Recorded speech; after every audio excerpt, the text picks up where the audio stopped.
avec C'est notre moment. Dites oui aux actualités dans votre journal TV. El Mondes assure un résultat exceptionnel. Faites confiance à El Mondes. Manolotra anao ny vaovao. Antsiray dia tonga manantona anao izahay. Iara-dalana isika, mitetika asanao ho vita. Indrana 643 manantona anao ny fampindramam-bola. Manolotra anao ny vaovao.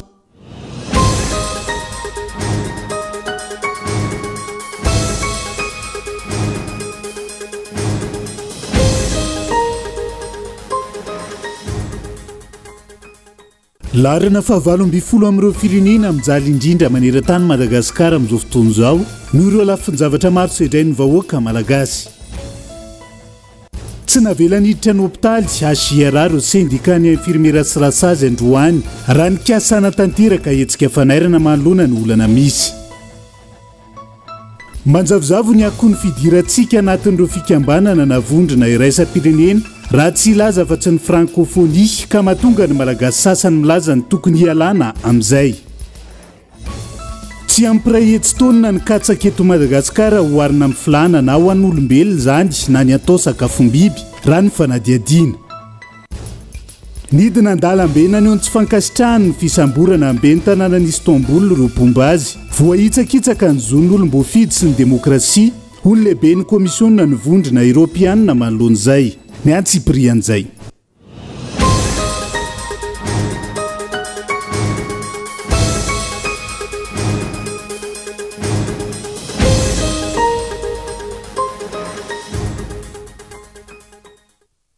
Migadondray ny mivaloralina fotoanan'ny fampalalam-baovaontsika eto amin'ny fitalavitra kolo atena ny araba tony kilasy tongovavy manasa anao ihany koa anaraka ny antsiprian'izay tony mazatra matoan-datsoratra nondeha nokafatsika ny fiarahana amin'ity ala ity.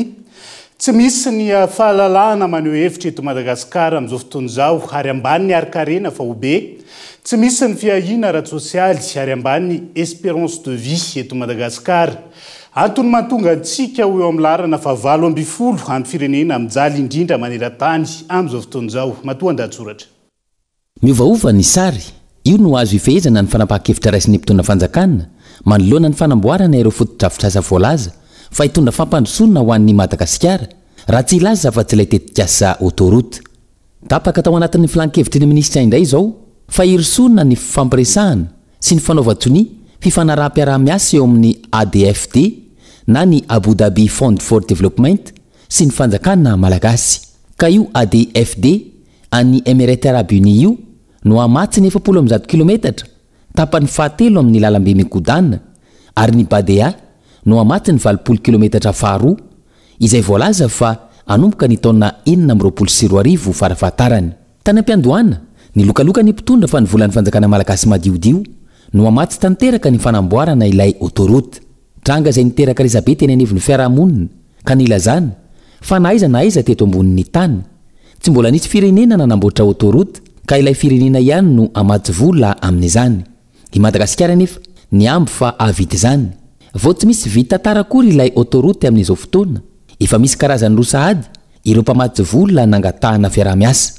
Manana fomba fijery mahitsy ve ny mpitondra eo anatrehan'izany sa ny vahoaka malagasy no nezahana nobadonina sy nofitana tamin'ny kabary tsara lahatra tany am-piandohana ka rehefa hita teorina fa tsy tafavoaka dia iny fa miazakazaka mitady mpamatsy vola indray. Ary mba manahoana eo anatrehan'izany ireo tsy fahatomombanana samihafa nampitaraina ny mponina ka nilazana fa anolorana vahaolana. Raha miovaova tahaka izany ny fomba fijery, azo inona ve fa ho voaonitra araka ny tokony ho izy ireo tanimbary sy tany no ajarian'ny malagasy am-polo taonany maro izay efa nototofana sy mbola ho totofana manoloana io tetikasa lalambe mikodana io. Ho raisina sy ho jerena akaiky ve ny fangatahana ireo firaisamonim-pirenena ka isy tracé mazava ilay lalana, isy fanadiadiana ara-tontolo iainana, isy fiarovana ireo ala voajanahary izay hany sisa ananantsika. Sarotra ny ino satria raha ny hita dia herisona amboletra ilay tetikasa ka na inona fitarainana izay voasoratra dia voasoratra. Rariny raha toka voasokajy ho isan'ny firenena fahavalo amby folo mijaly indrindra maneran-tany Madagasikara araka ny tatitra navoaka ny World Happiness Report tamin'ity androany ity. Raha io tatitra io hatrany, i Finland no firenena voalohany sambatra indrindra maneran-tany raha toka i Afghanistan no firenena voalohany mijaly indrindra mipetraka any amin'ny laharana fahafito amby 700 fepetra tsy maintsy nojerena na afana namoaka io filaharana io ny fahalalana maneho hevitra ny arikarena faobe ny fiahina ara-tsosialin'ny mponina sy ny espérance de vie ao anatin'ny fahasalamana. Ahoana moa no ananan'ny malagasy espérance de vie maharitra raha toa ka alahelo no ny fanotofana ny taniny no mameno ny androm-piainany? Ahoana no isitrahana izany raha toa ka ranomasy no iainana no ny fandrodanana miseho? Fomba ahoana no anatsarana ny arikarena faobe raha toa ka tsy afaka miasa sy miary amin'ny mpilaminana ny malagasy ary izay kely eo pelantanany aza esoriny amin'ny indray? Vao mainka hijaly ny mponina raha tsy misy ny fahafahana maneho hevitra maneho ny etaetany sy ny alahelo. Ireny ny fanontaniana isan'ny goavana napetraka matoan-datsoratra tamin'ity androan'ity makasika ny amboletra amin'ny firosona amitetika sahampanjakana autoroute ankehitriny. Fanosakanana tsy navela hiditra tao anatiny hopitaly HJR ireo syndicat ny infirmiera sy rasazany maraina teo raha nikasana tanteraka hetsika fanairana manoloana ny olana misy mianjady azy ireo amin'izao fotoana izao. Iamafy ny fitakiana raha tsy mivala ny fangatahana ho ny filohan'ny syndicat tamin'ity androan'ity. Rina fitiavana no mitatitra ny antsiprian'izay.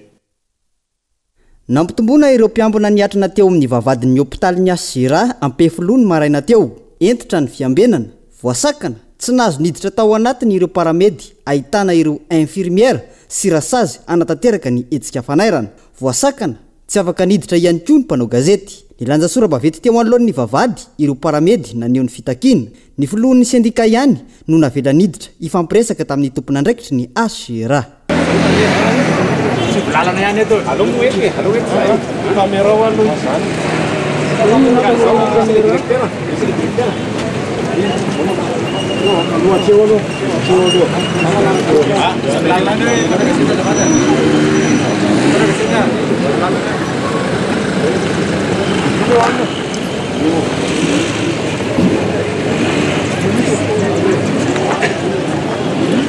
Minitra vitsy tao aorian'ny dinika nivoaka ny mpitarika ny hetsika na namafy fa tsy nahazo niditra ao amin'ny hopitaly HJR izy ireo. Hoe tsy mahazo miditra ato hony zahay fa na any amin'ny enceinte hafa ohatra hoe any abe filatanana na any amin'ny ministère nefa le izy établissement public ireo izay toeram-piasana ihany zay no voalazan'ny 95 amin'ny statut général des fonctionnaires zany hoe raha eto velany zay manao manifestation misy manararaotra dia zahay lasa voafatotra miaraka amin'le izy fa ao anatiny ianao voalaza ny lalàna zany hoe misy violence an'ilay sata amin'ny fehin'ny mpiasa-panjakana zany ny zavatra tao anay. Manomboka androany ity hetsika fanairana tanterahan'ny syndicat ny paramedy ity noho ny olana maro sy ny tsirariny mianjady no antony izao hetsika fitakiana izao. Isan'ireny ny loza mahazo ireo infirmiera sy rasazy eo ampanataterana ny asany ka misy ireo namony eny sy mikadra. Ankoatra izay ny tsy fanajana ny zon'ny mpiasa toy ny lafin'ny mahaolona sy ny fandraisana ho mpiasa mpanjakana sy famindran-toerana ary ny fisian'ny fanararota-pahefana sy antsonjay samihafa mahazo azy ireo. Miankina amin'ny fandraisana andraikitra sy ny famahana ny olana no toy ny hetsika izay amafy hatrany raha tsy mivaly ny fangatahana. Raha hitariko kely ny karamanay efa kely de kely nefa mbola kaponina aparakatoko zahay mpiasan'ny fahasalamana ary misy fanapara-pahefana ao anatiny ao. Zay no antony anaovanay an'izao ary misy ny namanay zay tratrany accident de travail tsy raharahina. Tsy raharahina le namanay tratrany accident de travail fa maty le olona avy eo nefa le olona nitafihan'olona tsy mba misy fanadihadiana akory toy le izy mba afahana mandray fepetra aorinan'iny dia mbola misy be dia be koa tratra satria tsisy ny fandraisana andraikitra. Ka izay indrindra no antony anaovanay an'le hetsika fa tsy grevy akory no ataonay androany. Toy ny hetsika dia miankina amin'ny fandraisana andraikitra sy ny famahana ny olana. Fiandrasany raharaha na service minimum no ataon'izy ireo any amin'ny toeram-piasana manomboka androany. Tonga nanatevina ny fiambenana teny ambavady ihany koa ny mpitandra ny filaminana minitra maromaro taty aoriana. Andrasana ny vahaolana atolotry ny fanjakana sy ny ministera voakasika manoloana izao fitakiana ny syndicat ny paramedy izao. Ireo paramedy izay isan'ny manana ny lanjany amin'ny fandraisana sy ny fikarakarana ireo marary noho ny tsy fahampiny ny mpitsabo eto amintsika. Tsy mahomby ny paikadiny fitsinja raha-pahefana ampiarany fitondram-panjakana amin'izao fotoana izao. Raha ny faneho-kevitry ny mpanao politika manoloana ny fanapahan-kevitra no raisina tamin'ny filan-kevitry minisitra Omaly. Mifanomezana fahefana malalaka ho an'ny manam-pahefana any amin'ny faritra ny vahaolana raha tiana ny siny ny fitsinjaram-pahefana tena izy eto amintsika amin'izao fotoan'izao ny antsiprian'izay. Anankatoavy ny filan-kevitry ny minisitra Omaly ny mahakasika ny teti-bola n'ireo faritra tsirairay amin'ny alalan'ny tahirim-bola ho an'ny fampandrosoana. Atapaka tao anatin'izany fa hisy ny fanomezana fitaovana ho an'ireo faritra hanamboarana lalana sy foto-drafitrasa samihafa. Omena teti-bola manokana ihany koa izy ireo ka tsy maintsy faritana mazava ny asa ampiasana ny vola ho fanatsarana ny farimpiana ny mponina sy fampiroboroboana ny ara-toekarena. Ny fanjakana fohibe no anara-maso ny fanatanterana ny asa. Nanamarika ny antoko Front de Libération Nationale afaka saritsarina fitsinjaram-pahefana no ampiarina eto amintsika. Rariny raha tsy mamokatra ny pekady mpampandrosoana napetraka. Mivangongo any amin'ny fanjakana fohibe ny fahefana sy fitantanana rehetra ka tsy manana fahaleovantena ara-bola sy ara-pitantanana ampivoatra ny faritra misy azy ny manam-pahefana eny fotony. Tian'ilay fahefana-poibe na ilay filoham-pirenena izy daholo mitatana amin'ny vola rehetrarehetra ny teto Madagasikara satria io raha antsika mahita io hatramin'ny etratrano ary ohatra ny afarana izy io dia reny vola miditra amin'ireny WC public reny mbola hoarotsaka any amin'ny vola mpanjakana koa tatanan'ny filoham-pirenena raha izao fomba fiasa izao no tsisy fitsinjaram-pahefana mihitsy izay ny sakana volonté politique ny sakana tsy manana volonté mihitsy ny fitondrana ankehitriny ny olona mpitondra ankehitriny hoe hamela malalaka ny olom-boafidy rehetrarehetra eny amin'ny faritra tsirairay avy mba hivelatra amin'ny maha olom-boafidy azy fa tiany hangataka aminy hiankondoho aminy ary tiany izy daholo ny hitokana izay zavatra rehetrarehetra vita eto Madagasikara. Ny fampiarana ny fitsinjaram-pahefana tena izy izay manome lanja ny fahefana ny fotony no ahafana mampandroso ny faritra na ara-tsosialy na ara-toekarena. Manana aloharan-karena mampiavaka azy rahateo ny faritra tsirairay eto Madagasikara. Tokony homena fahalalahana araka izany ny faritra rehetra hitrandraka ireo arena sy vokatra ho aminy hanana ny fahaleovantena ara-bola hampandrosoana ny komina sy ny fokontany adidiny. Fanomezana fahefana malalaka ny fotony amin'ny maha olom-boafidy azy. Zay ihany tsisy afa-izay ihany. Io tsy misy zavatra tsara ohatra ny tena fametrahana ny décentralisation ary manamaivana ny asa manandraikitry ny fitondrana fohibe na ara-politika zany na ara-tsosialy na ara-toekarena na inona manamaivana ny asany zany tsy misy hoe fitsinjaram-pahefana zany dia misakana azy hoe rehefa tsy mahatoky olona izy dia tsy misakana azy hoe tsy handeha hisava satria mazava ho azy fa ny olona ianao hoe manao ianao matoa tsy mahatoky olona dia izay zavadray tokony iainana zay hoe fampatokisana ny vahoaka efa mifidy an'ilay olona mahatoky an'ilay olona apetraka amin'izay ilay izy. Mila petraka ny lehibe ny faritra tena izy araka ny voalaza ny lalam-panorenana hohatra ny tipanao politika ity fa tsy saritsarina amin'ny resaka gobernora io. Andrasana raisy ihany izay fividianana ho lehibe ny faritra izay na mbola ho tendrena tahaka ny teo aloha. Mihemitra araka izany ny fametrahana ny fitsinjaram-pahefana tena izy raha izay fanadiadiana na raha-tsika izay fa miharatsy ihany koa ny sosialim-bahoaka ho ny firaisamonim-pireneny iray izay nanao ny tatitra ny fanadiadiana tamin'ilay tetika safro barometra androany manana olana ara-tsakafo ny 5.7 ny malagasy ary tsy misy afa-tsy ny 100 no misitraka rano fisotro madio ao an-tokantrano ary tsy 100 ny mahazo famatsiana herinaratra araka ny tokony ho izy. Gabin Eloany tatitra ny fanadiadiana. Sahirana miaina ao anaty fantrana tanteraka ny 900 ny vahoaka malagasy raha ny valiny fanadihadiana afro barometra Madagasikara. Raha ny tatitra nataon'izy ireo androany mahatratra 470 ny malagasy no tsy manana fidiram-bola ara-dalàna, 5.100 ny malagasy tsy mahita izay hohaniny ary 2.100 tsy misitraka fitsaboana manaraka ny finitra. Fa raha momba ny fisotro sy fidiovana ary fanadiovana hita amintsika, nilaza teo anivona afro barometra araka ny fanadihadiana nataony 470 eto Madagasikara dia tsy misitraka rano fisotro madio. 100 ny malagasy mivoaka any amin'ny faritra lavitra vao mahita rano. Eo amin'ny 7.100 eo no maka rano manodidina ny toeram-ponenany. Izany hoe raha 100 ihany no mantsaka rano ao an-tranony. Ankoatr'izay 200 ny malagasy ihany no manana toeram-pidiovana ao an-trano. Ny 2.100 kosa manana toeram-pidiovana manakaiky ny trano fonenany. Manodidina ny 8.100 ny vahoaka eto Madagasikara no mandany vola mankany amin'ny toeram-pidiovana ary ny 8.100 ihany koa no tsy mampiasa ny toeram-pidiovana mihitsy raha ny tatitra hatrany. Eo amin'ny lafiny herinaratra indray taorian'ity fanadihadiana 10 nataony afro barometra ity dia fantatra fa tsy misy afa-tsy ny 900 ny malagasy ihany no misitraka herinaratra avy amin'ny jirama ao anaty ampaham-potoana na fotoana feny. Mahatratra hatramin'ny 770 ny malagasy no mamokatra herinaratra avy amin'ny masoandro ary 970 avy amin'ny herin'ny vatoaratra.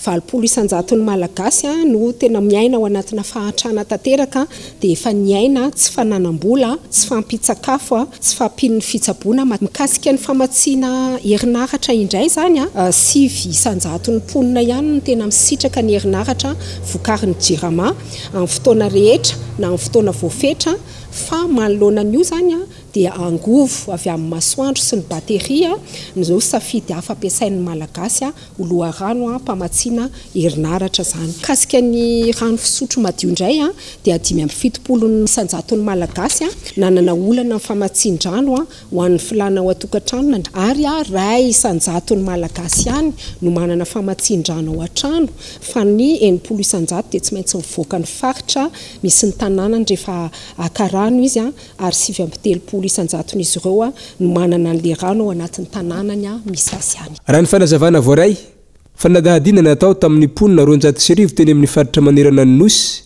ity nampahafantarina ity. Totosandroany teny amin'ny foibe toerany coef resource ambaranja nampahibe ny tatitra faharoa tamin'ilay fanadahadiana andeny fahafolo nataona firobarometra teto Madagasikara izay niompana tamin'ny fahantrana sy ny farim-piainan'ny malagasy ary ny fisitrahana ny rano sy ny herinaratra ito amintsika. Ankalazaina isaky ny 20 martsa ny andro iraisam-pirenena ho an'ny francophonie. Androany teny amin'ny lycée moderne Ampefiloha no nanamarian'izay tamin'ny alalan'ny hetsika maro manodidina ny teny frantsay. Ny teny frantsay izay mbola manano sarotra ny fanapariana sy ny fampiasana azy amin'izao fotoana izao. Raha ny faneho-kevitra nentina mpampianatra mpikarokiray tamin'ity androan'ity santatra ny ainy. Hetsika maro no nentina nankalaza ny andro iraisam-pirenena ho an'ny francophonie androany teny amin'ny lycée moderne Ampefiloha.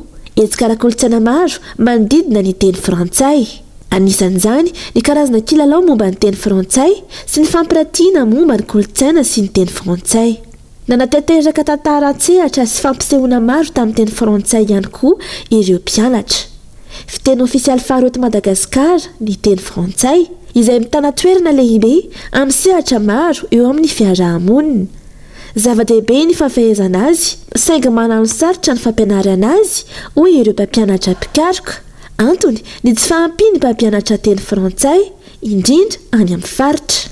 Dans la société malgache, le français sert de ampiasaina amin'ny fifandraisana ny teny frantsay amin'ny fampianarana ihany koa indrindra fa eny amin'ny université ary teny ampiasaina amin'ny sehatra rehetra eo amin'ny fiarahamonina amin'ny ankapobeny. Tous les domaines dans la société en général. Il faudrait enseigner davantage le français. Tokony ampianarina bebe kokoa ny teny frantsay ary tokony ampiofanina bebe kokoa ny mpampianatra teny frantsay. Hitako nandritry ny fidinako faritra rehetra fa misy ny tsy fahampian'ny mpampianatra teny frantsay. Araka ny hitako teny amin'ny lycée rehetra eto Madagasikara izay nalehako, tsy ireo izay tena niofana ho amin'izany no mampianatra ny teny frantsay, na niofana ho mpampianatra tantara izy ireo, na mpampianatra teny malagasy, na mpampianatra tantara, na mpampianatra filozofia, satria tsy ampy ny mpampianatra teny frantsay. Miezaka izahay mba ampiofana mpampianatra teny frantsay bebe kokoa. Izany no asanay any amin'ny université, saingy tsy maharaka ny filana ny tolotra. L'offre ne suit pas la demande. Maro ny sankanateraka ny tsy fahafezana ny teny frantsay amin'ny fitadiavana asa sy ny sehatra matianina. Misy ankony amin'ny fampianarana ny teny frantsay ny toetra ara-toekarena sy ara-tsosiala ankehitriny araka ny fanazavana. Bien sûr que l'économie impacte toujours la situation socioculturelle. Mazava ho azy fa ny toekarena dia misy fiantraikany foana amin'ny toe-javatra ara-tsosialy ary ara-kolotsaina. Ka mety miteraka olan'izany. Misy ny mpampianatra tsy mazoto, eo ihany koa ny mpianatra izay ahoana no tianao ahatakarany. Tsy ny teny frantsay ihany fa ny taranja rehetra raha tonga noana any an-tsekoly, satria zava-misy hitako izany tsy fanakianana izany fa fanamariana. Pas une critique, c'est une constatation. Voilà. Nankalazana tamin'ny 20 martsa ny andro iraisam-pirenena ho an'ny francophonie. Lohahevitra tamin'izany ny hoe je m'éduque donc j'agis. Tamin'ny fotoana io nomena ihany koa ny mari-pankasitrahana ho an'ny fitoerana maro izay mampianatra ny teny frantsay no ny fandraisana anjara tamin'ny fampiroboroboana ny soatoavin'ny francophonie. mpikambana ao amin'ny oef na ny vondron'ireo firenena mampiasa amin'ny ampahany na manontolo ny teny frantsay nanomboka ny taona 790 i Madagasikara, izany hoe efa 15 taona mahery. Vaovao mifandraika an'izay mitaky fahaizana avy ampitondra ny afahana misitraka sy miady ny tombontsoa-pirenena anatin'ny fidirana amin'ny fikambanana na vondrana iraisam-pirenena toy ny francophonie hoy ny mpandalina raharam-pirenena nanaovana fanadihadiana hatreto tsy mazava ny akony amin'ny fiainam-bahoaka sy ny firenena ka mahatonga ny malagasy sasany milaza ny tokony istahana anatiny reny fikambanana iraisam-pirenena sy regional reny raha ny fanazavana tamin'ity andro anty tojondiana tahiry no mitatra antsiprian'izay. Miankina amin'ny fahaizana mitrandraka ny tombontsoa ataon'ireo firenena tsirairay mpikambana ao anatin'ny OIF no ahazo ny tombontsoa ho an'ny fireneny. Ho an'ny Madagasikara, misy tetikasa sy programa vatsinin'ny OIF avola eto amintsika. Tena misy fiatraikana ho an'ny Madagasikara tokoa ve ny nidirana tao amin'ny vondron'ireo firenena miteny amin'ny ampahany na manontolo ny teny frantsay. Ao anatin'ny OIF misy financement, misy coopération maro ao anatiny io dia anjarantsika no mitrandraka an'izay ny fampiarana azy za tsy miteny satria mety hiteny kinary ny vokatsoa jerevo ny manodidina antsika ny fampiarana azy eto mety misy andraikitritsika malagasy no mahatonga azy hoe tsy mipakany amintsika fa tsy lay organisation loatra ny avy hatrany dia omena tsiny. Manoloana ny fialan'ireo firenena maromaro teto Afrika tao anatin'ny OIF tsy tokony afangaro ny OIF sy ny firenena frantsay hoy ny fanazavana.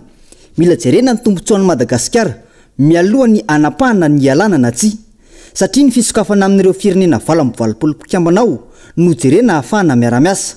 Misy fifanakalozana ara-kolontsaina sy traikefa ary toe-karena ao amin'ny samy mpikambana ho hatrany ity mpandalina raharaham-pirenena ity. Fanjakana fa matetika mantsy ny fanjakana miaro tena be hoe miasa zay tsisy mandaa hoe tsy miasa miainga ao an-trano ny mpitondra maraina amin'ny alina vao miverina fa le tena fiatraikany amin'ny vahoaka no mahatonga antsika menimenina matetika hoe tsy dia hita loatra le fiatraikany satria maninona mety tsy mivantana avy hatrany zay dia anjaran'ny fanjakana no mampatsapa amin'izay zay le inisiativa tenenina hoe mba tsy ho lasa blocage fa tena ho miaraka mandroso makany amin'ilay tanjona iray. Misy fahatrana avy eo ohatra eto Madagasikara misy anjara volan'ny OIF avy eo hoentina makany amin'izay fampandrosoana edina amin'ny fahatrana izay rehefa tsy mazava inona marina le fahatrana misy eto sarotra be fa manjary diso lalana le vola za tsy miteny hoe tsy ilaina ny fampiasana loatra fa diso lalana le izy dia izay no mahatonga hoe lasa tsy eny ny fiatraikany amin'ny fiainan'ny olona amin'ny andavanandro. Ny fitondrana tsy mahay mampiasa ny OIF ho fitaovana entina hiteraka tombontsoa ho an'ny firenena. Hoy kosa ny mpampianatra mpandalina tantara sy kolontsaina Emerson Andrianitra Zafy. Hatramin'izay fitaovana entin'ny Frantsa entiny manohy ny fanjanahana ny firenena nozanahany teo aloha ny OIF. Feno 5 taona izao no nidiran'ny Madagasikara tao anatin'ny fikambanana iraisam-pirenena ho an'ny francophonie. Fanjanahana amin'ny enany vaovao no misy fa tsy fampandrosoana. Tonga tao anatin'ny fotoana andoka vetivetsika aza misaraka amin'ny ary.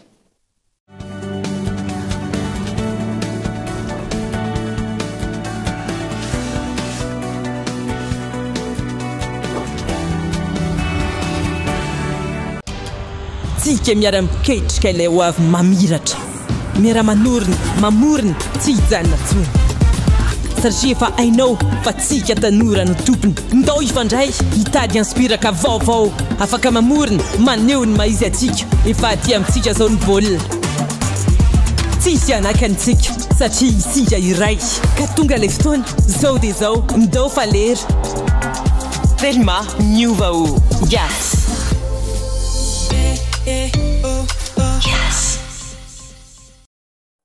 Sarobidy ny fotoana ka na ny segondra ray azy manandanja aza velo resiny rotoroto ireo fotoana mamy manokana fotoana ho anao sy ireo olona akaiky ny fonao ho an'nofinofinao sy ny tetikasanao miaraka amin'ny indrana 643 ao amin'ny PAMF miamora kokoa ny fiainana aza miasa saina fa ho karakarainay ianao antso ray dia tonga manantona anao izahay iara-dalana isika mitetikasanao ho vita indrana 643 manantona anao ny fampindramam-bola.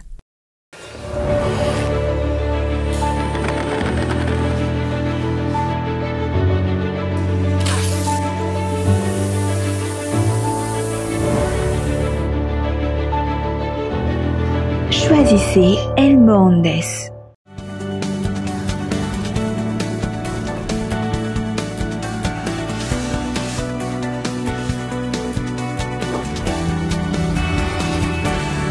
tongvavo anao zay mbola miara-dalana aminay amin'izao oro zao tsy mahazo rariny ny ankamaroan'ny amponina manana olana raha-pitsarana amin'ny resaka tany ao Nosy Belleville amin'izao fotoana izao na eo zany pirofo izay ananana rano fitarainana trango izay mampanahy mety fisina kolikoly aviletaka anaovany ireo mponina Antsoavo amin'ireo manam-pahefana isan-tsokajy ny hijery akaiky ny raharaha ankehitriny. Daniela Minotso.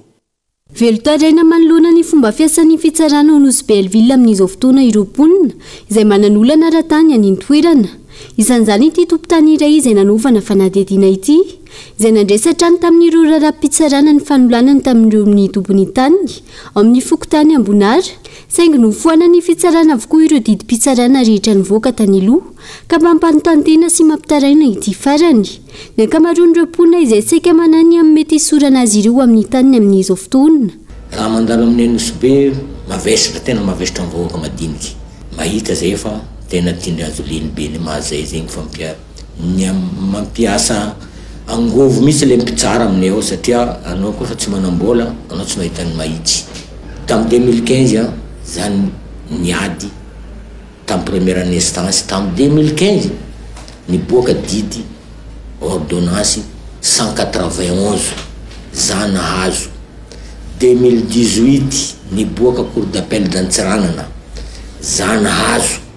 Cassation 2020 niboaka mbola zana 2023 17 avril 2023 ireo adversaire nangataka intérêt de la loi pile mbola rejeté izo nanjary niboaka koa misy ordonnance magnafoagna didy zao ny raha agnontoniako hoe baka niezanety raha misy didy vaovao agny niboaka monsieur ministre mpandriesa zay amin'ny gazety amin'ny télé amin'ny radio fa zegny raha mety anagnane radio zany fa miatra miaignanaka le raha fa io fa nagnareniko za tsy mitsoaka jusqu'à farany tany ray aman-dreniko andeha miagnakarany je suis pas d'accord Batiaro ministre de la justice zaha fitsarana amin'ny Nosy Be fa misy raha tsy mety. Zay ivina tsy latsaky ny 5 isan-kerinandro eo ny fifanoloanana raha-pitsarana mikasika ny olana ara-tany ao amin'ny fitsarana ao Nosy Belleville amin'izao fotoana. Tranga izay antsoina ireo mponina ny tompony andraikitra isan-tsokajiny hijery akaiky ny fitsarana ny toerana. Miboaka ordonnance miboaka isan'andro amin'ny Nosy Be zay mangataka za mangataka amin'ny filoham-pirenena Andry Rajoely anao filohan'ny malagasy iray manontolo Tsay Kristiano PM ministre de la justice ray anareo maso zay Nosy Be fa sahirana vahoaka madiniky mitomagny aligny matsagna miasa aloha kofa midriky miboaka amin'ny tribunal ordonnance angala rahanao ordonnance fa miboaka anao fa voaroa fa voatetika hitraminao za victime za mitsangana eto zao mbola za hitanareo victime amin'ny ordonnance didy pitsarana ordonnance magnafoagna izy malahelo tegna malahelo.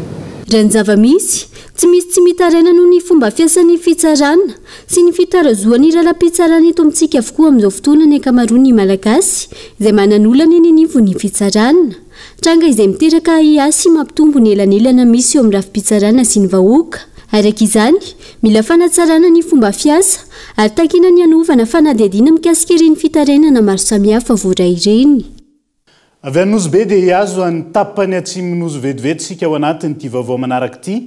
Mitoetrany ny asa sosialy ataon'ny mame groupe Toliara indrindra taorian'ny fandalovany rivodozan'ny fanesy. Omaly androso tamin'ny fanalando rano miandro natao amin'ny tobon'ny zandarmarim-pirenena atao tsy naloky izy ireo araka ny fanadihadiana tanteriny Bonhomme Élysée. Isan'ny toerana dobo-drano nandritra ny fandalovan'ny rivodoza Jude teo iny ny eto amin'ny groupement de la gendarmerie nationale Antsimo Andrefana eto tsy analoky amin'ny maha fikamanana mpanao asa soa ny mamehe groupe nitondra ny anjara berikiny tamin'ny fanalana ireo rano mihandrona teto amin'ny toparitry ny gendarmerie pirenena izy ireo. Eto zahay mamehe groupe zay fantatsika amin'ny resaka asa sosialy eto amin'ny gendarmerie eto tsy analoko zay manondy asa sosialy iaraha malala amin'ny resaka fandriam-pahalemana fa ity toby ity zany anisany manampy ny vahoaka dia zay mahatonga anay resy lahatra fa maka ny rano eto zahay eto amin'ny gendarmerie tsy analoky fanohizanay ny asa sosialy ataonay. Ankoatry ny fanalana ny rano tamin'ireo toerana maro eto Toliara, nanampy ireo komina ambanivohitra maro mitondra takaitra no ny fandalovany Rivodoza Sud iny ihany koa ny Mamehe Groupe. Tao amin'ny lycée Laurent Boutkeky zahay iaraha malala naka ny rano tao, de tany Amborgony Est, de tao Andaboly, tao amin'ny Liky. Zay ny asa rano nataonay.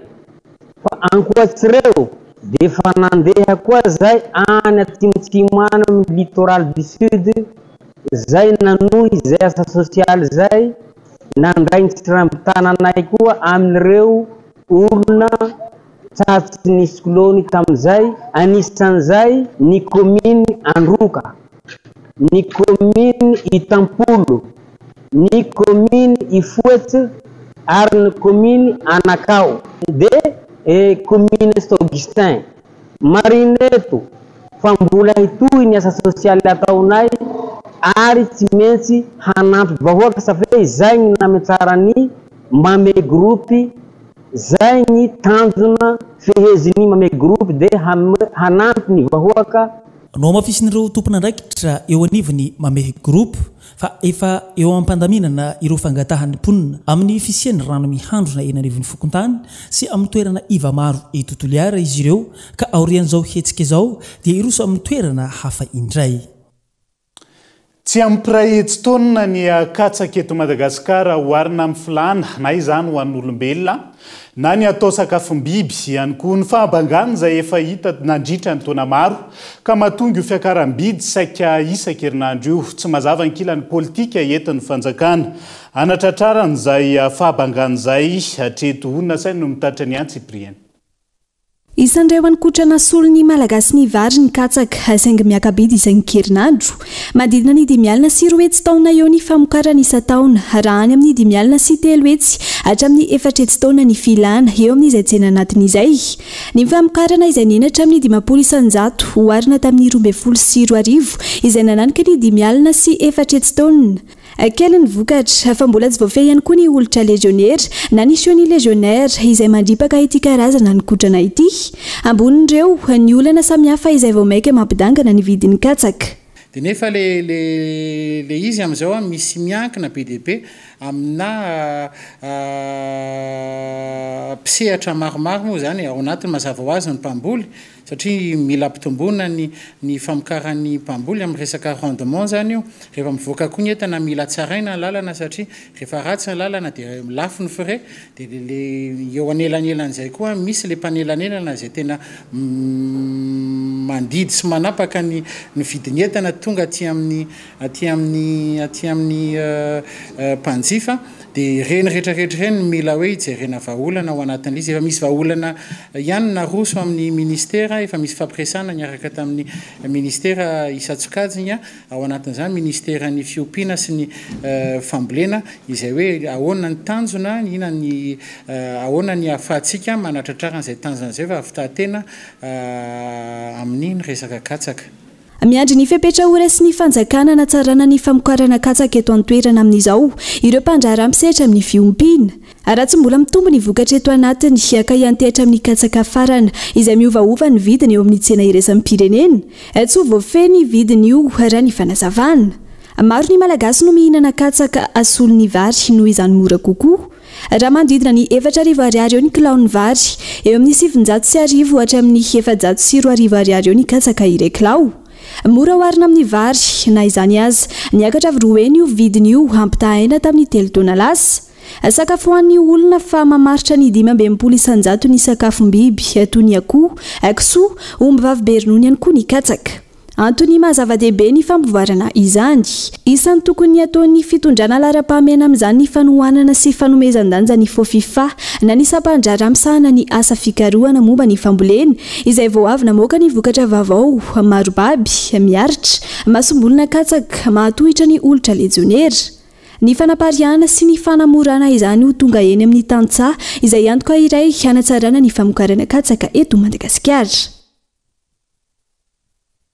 Fitantanana ny tanàna n'Antananarivo vetivety miatra manomboka androany ny didina avoaka ny komuna Antananarivo renivohitra ny talatalasa teo any atsoran'ireo mpivarotra amoron-dalana amin'izao fotoan'izao nidiny fotony teny amin'ny lapan'ny tanàna ireo mpivarotra manoloan'izay nitako vahaolana ary nangatam-panazavana noho ny afisian'ireo mpivarotra sasany izay tsy voakasiky ny fanesorana raha ny zava-nisy teny antoenina androany Entsora Soarimalala.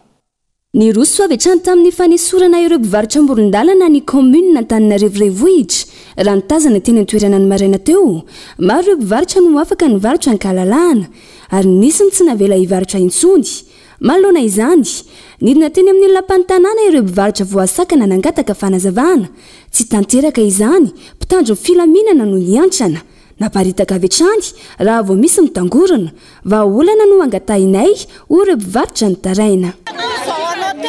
Le mera zay natoy izao anao teo zahay mpivarotra nefa maninona zay ny amafainao vehivavy mitovy aminao zahay dia mba alao zay na mivarotra mandendeha ary dia tsy afaka na biscuit bonbon ary tsy afaka mikarama matonga dia roasiny zareo dia ome vahaolana zay raha ohatra ka hoe tsy mety aminarena ataonay aty ame vahaolana zay zanakay mila mihinan-kanina mila mianatra sady mitangalatra tsy hitandro zareo tompoko izay anaovana azy fa ny olona mitady normal ndray no enjehany gasy daholo dia misy afaka mivarotra misy tsy afaka mivarotra amin'iny rehefa miara mivarotra dia mivarotra moa rehefa tsy mivarotra dia miala nanome fanazavana mahakasika ny fahafahan'ireo mpivarotra sasany mivarotra ny lehibe ny tsena ireo rehetra izay nanara-dalàna dia afaka mivarotra ny kalalahana raha ny nambarany. Ny voalohany indrindra aloha dia nisy ny hoe fialan'ny mpivarotra dia ty amin'ny toerana mivarotanay dia niezaka izay nakany amin'ny direction marché tao amin'ny Analakely tato amin'ny lapan'ny tanàna dia ry zareo moa ny teny lasa ny déborde nareo tao amin'ny tsy fanarahana nataonareo tokony alina nareo satria tsy name fepetsa dia zay moa zany ny ady varotra hoe aloha zay hiverina amin'ny toerana misy anay zay ezaka ho fidininy araka ny tokony ho izy ny entana ao anatin'ny toerana ny efa nametsahana teo aloha fa izy moa zany ny tompony zavatra rehetra eo fa misy kosa le mpivarotra tany ivelany no mandeha misakoroka ety amin'ny arabe ety. Tsy ireo mpivarotra amoron-dalana ihany no voakasika voaroaka hiala amin'ny toerana fatoriana ihany koa ireo mpatory an-dalana ireto farany izay mitaky hanomezana trano hialofana ho azy ireo. Ataovy mensage chance zay ataovy tetavany toeranay matory zay amin'ny andro atanjo akorytany zage nefa efa tsy apatriny zareo amin'ny andro alina ny sanjany nefa mianatra maraina efa ela be zay natory taty. Raha tsy ahivina nidina ifotony teny an-toerana nanao fisafona ny komuna Antananarivo renivohitra ny talatalasa teo nambara tamin'ny fotoana io fa ny fandaminana aloha no natao fa tsy mbola miroso amin'ny fanalana ireo mpivarotra. Nandritra izay ihany koa no nilazana izy ireo tamin'ireo mpivarotra izay manana fanamariana ho tonga eny amin'ny tranom-pokony olona isotry izay noraisy ireo mpivarotra ho fandraisana anarana ka afindra any amin'ny tsena nambodiny sotry andrasana ny mety tohiny fandaminana no ilaina. Mirongatra tatoato ny loza mpifamovozana eto amintsika isan'ny antony izany ny tsy fitandremana eny amin'ny lalana sy ny familiana anaty famamona sy ny maro hafa anamorana ny fikojakojana fiarakodia sy ho fisorohana ny loza mpifamovozana efa misy ny garazy mobile amin'izao fotoan'izao izy ireo no tonga manantona mikarakara ny fiara any amin'izay misy anao andao arahantsika amin'ny fanampanazavana mikasika izay.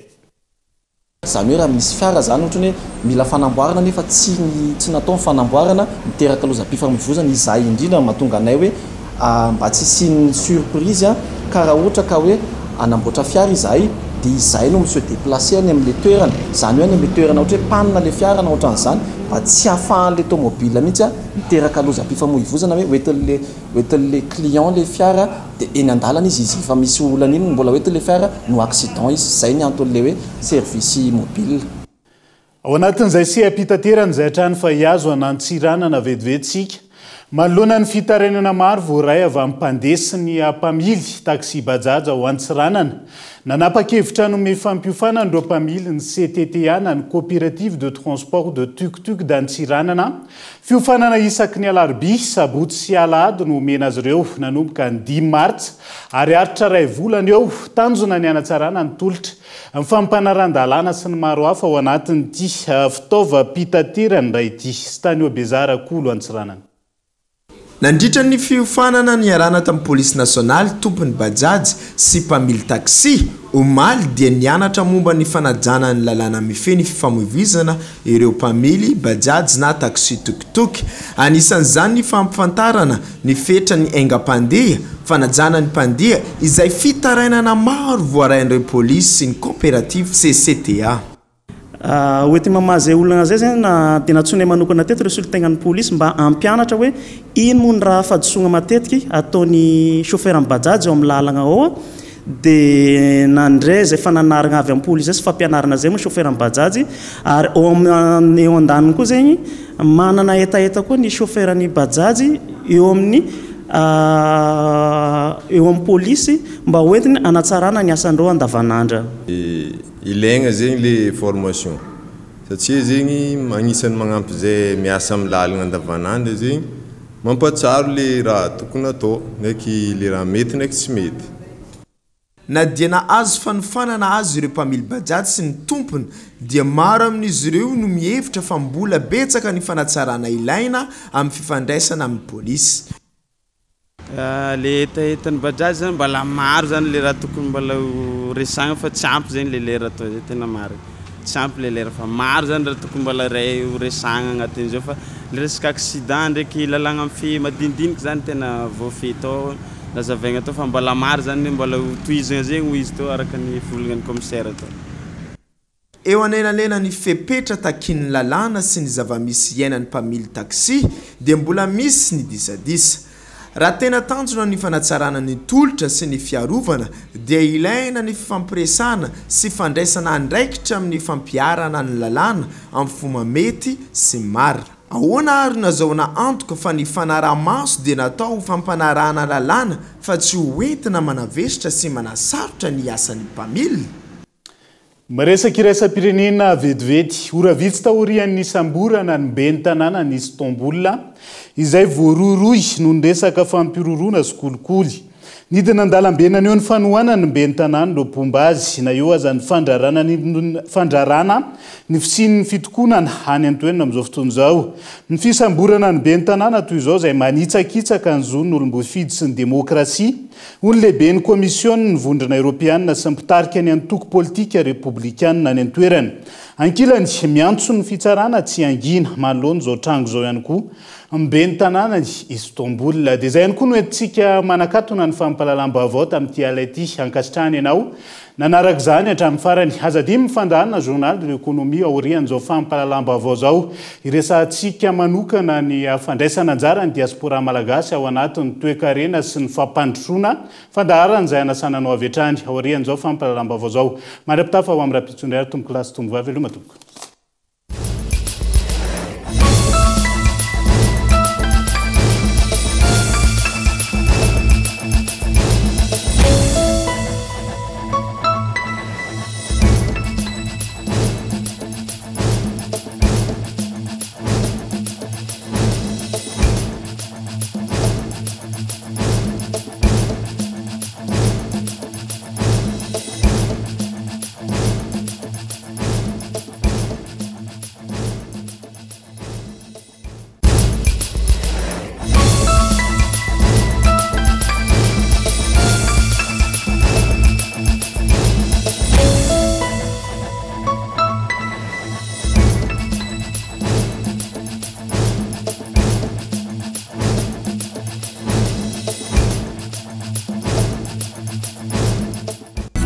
Ray dia tonga manantona anao izahay iara-dalana isika mitetika asanao ho vita indrana 643 manantona anao ny fampindramam-bola.